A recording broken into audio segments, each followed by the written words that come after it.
शिवभारत अध्याय 17 कवींद्र म्हणाला, मग आपल्या सैन्याचा मुख्य अफझल खान यास बोलावून अल्ली शाहने स्वतः त्यास उद्देशून समयोचित भाषण केले.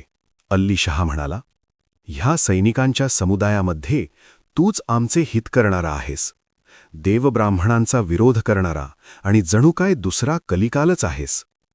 पूर्वी तू मोठे सैन्य घेऊन स्वारीवर निघून रामराजाच्या वंशातील राजांना युद्धांमध्ये जिंकलेस.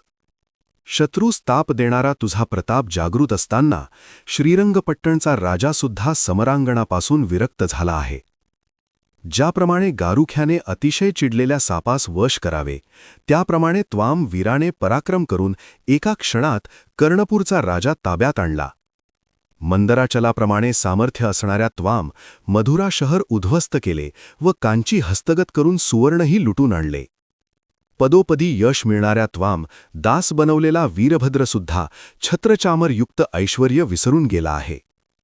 सिंहलचा राजा, त्याचप्रमाणे लंकेचा मत्त राजा मला भीतो आणि समुद्रही माझी सेवा करतो, हे तुझ्या पराक्रमाचेच फळ होय.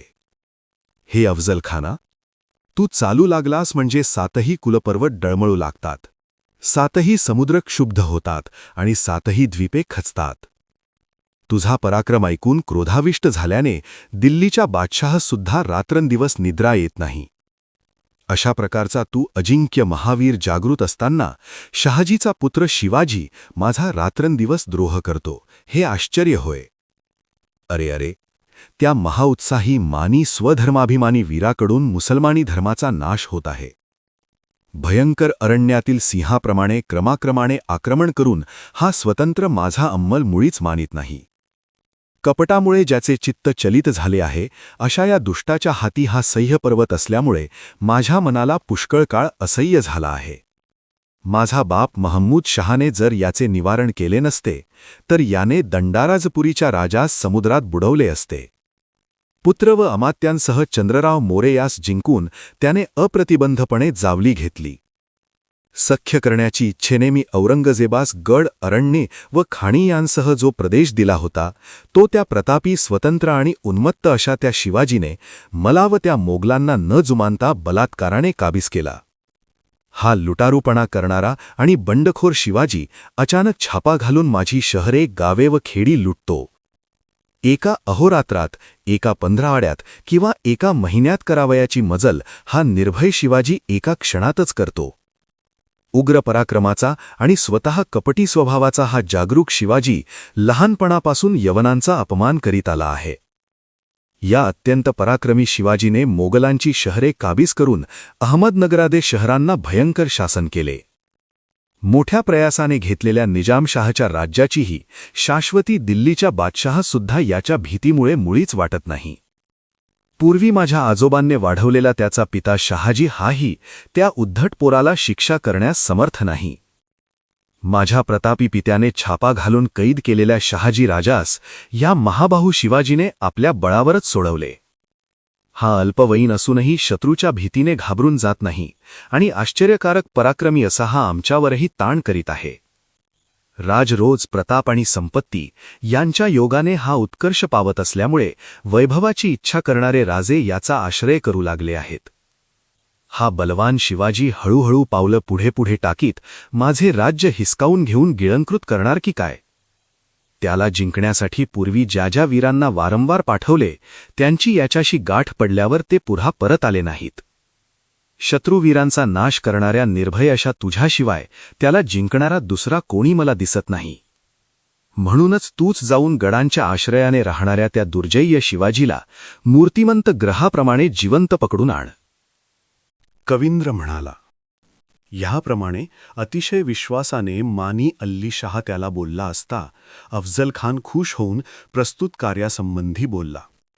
अफझल खान म्हणाला, विश्वासाने आणि प्रेमाने धनी जे करावयास सांगतो त्याचा करता तो म्हणजे धनीच होय. सेवक हा केवळ निमित्त मात्र होय. शत्रूचा नाश करण्याची जी शक्ती माझ्या ठिकाणी जागृत आहे, ती आपण आज मला कार्य सांगून उत्तेजित केलीत. भयंकर युद्ध करण्यासाठी या सेवकाला त्याच्यावर पाठविल्याने आपण ह्याच्यावर अनुग्रह करून याला आपलासा केला असे मी समजतो. स्वामी जर सेवकांस काम सांगणार नाही तर त्यांच्या ठिकाणी पराक्रम आहे की नाही हे कोणाला समजणार. अहर्निश स्पर्धा करणाऱ्या व काळाप्रमाणे दुष्ट अशा त्या शिवाजीला पक्का बांधून प्रत्यक्ष आपणासमीप आणणान. कर्नाटक प्रांतात शिरून शेकडो राजांना मी जिंकले. तो माझा जय या शिवाजीला न जिंकता मी जगलो असता फुकट होय. कवींद्र म्हणाला. ह्याप्रमाणे बोलणाऱ्या, आपल्या प्रचंड शक्तीचा अतिशय गर्व वाहणाऱ्या आणि अंगीकृत कार्य करण्यास ताबडतोब तयार झालेल्या अफजल खानास तिकडे पाठविण्यास उत्सुक असलेल्या आदिलशहाने त्या समयी पुष्कळ पारितोषिके देऊन त्याचा सत्कार केला.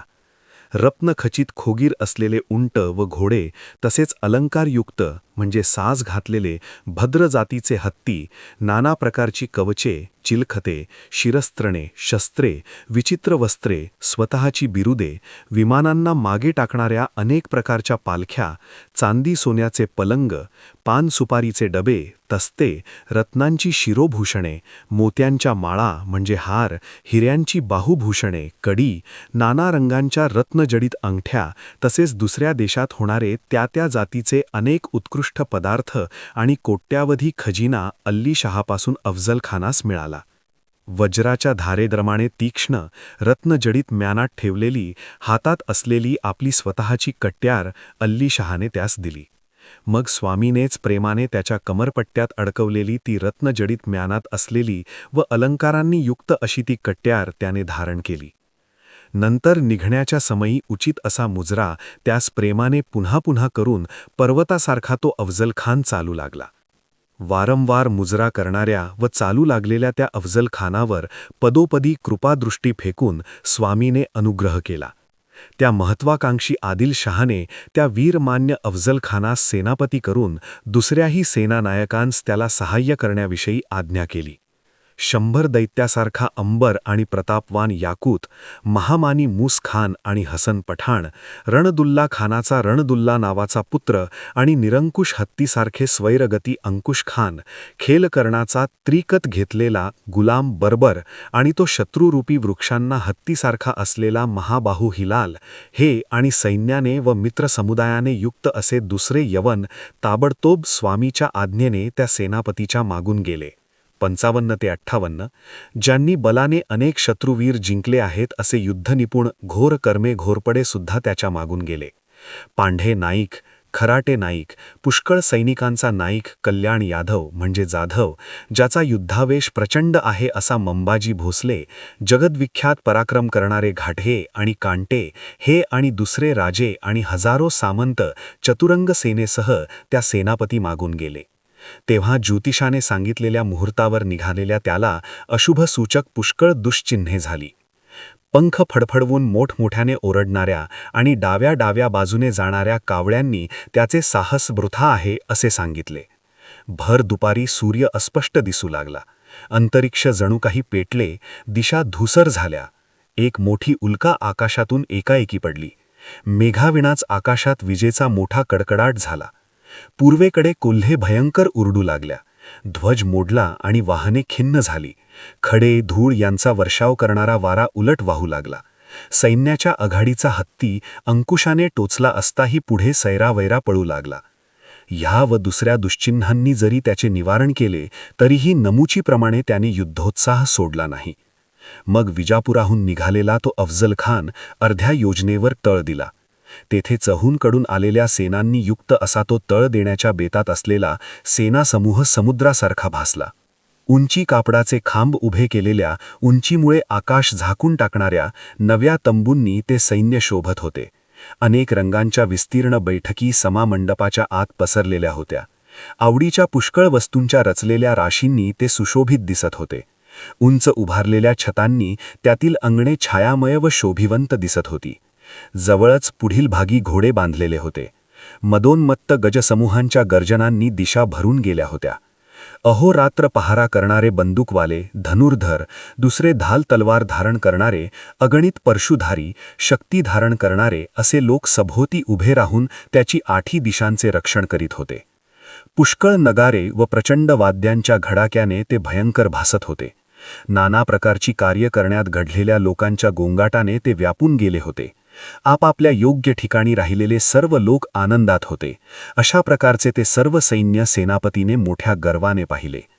युद्धाभिमानी, स्वामीकडून अतिशय मान मिळालेला, शौर्य तेजाने शोभणारा, भोसले राजाला एकदम जिंकू इच्छणारा, दुर्दैवाने ओढून नेला गेलेला असा तो अफजल खान ठिकठिकाणी सारखी दुश्चिन्हे पाहत अंतःकरणात मोठे कपट ठेवून वाई प्रांतात शिरी आला.